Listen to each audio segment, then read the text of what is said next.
Zachary Roth is a senior reporter with Talking Points Memo. Zachary, thanks for joining us. Thanks for having me. So there's an interesting article on your site that presents some examples of recent laws, including one regarding people on welfare and cable. Tell us a little bit more about that. Yeah, that one is interesting.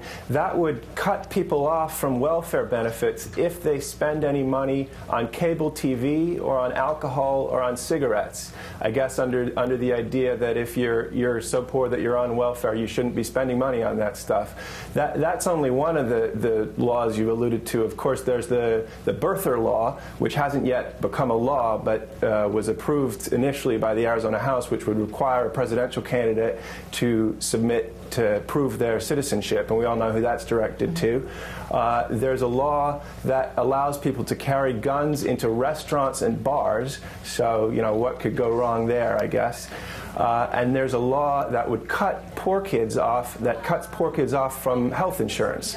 So those are just some of the laws. Yeah, and that's the Kids Care Health Insurance Program for poor children. In the article on your site, you say, the writers say the state may not ever have been as swing as people thought, despite polls that show things to be closer. McCain won by 9 in the end.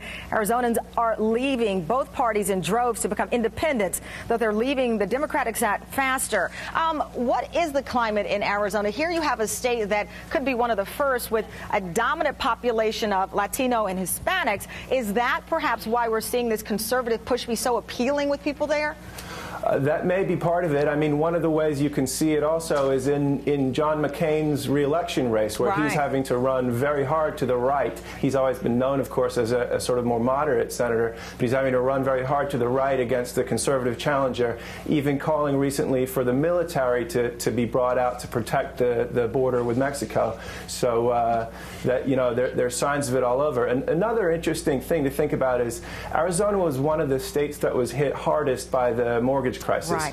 And two of the other states that were hit hardest, Florida and Nevada, we've also seen sort of what seem like lurches to the right in their politics. In Florida, of course, you have Charlie Crist, the governor, who a couple of years ago was very popular, was talked about as a potential running mate for John McCain, now essentially forced out of the Republican Party for not being conservative enough. And then in Nevada, you have Harry Reid, the Democratic Senate leader, who's in a real fight for his re-election and could lose possibly to a woman who has suggested a chicken bartering system for health insurance. Well, yeah, those infamous words. Now, well, Zachary, it's a very interesting article. It's on Talking Points Memo. Zachary Roth, senior reporter there. Thank you very much. Greatly appreciate you coming on with us. Thanks for having me. So what do you think?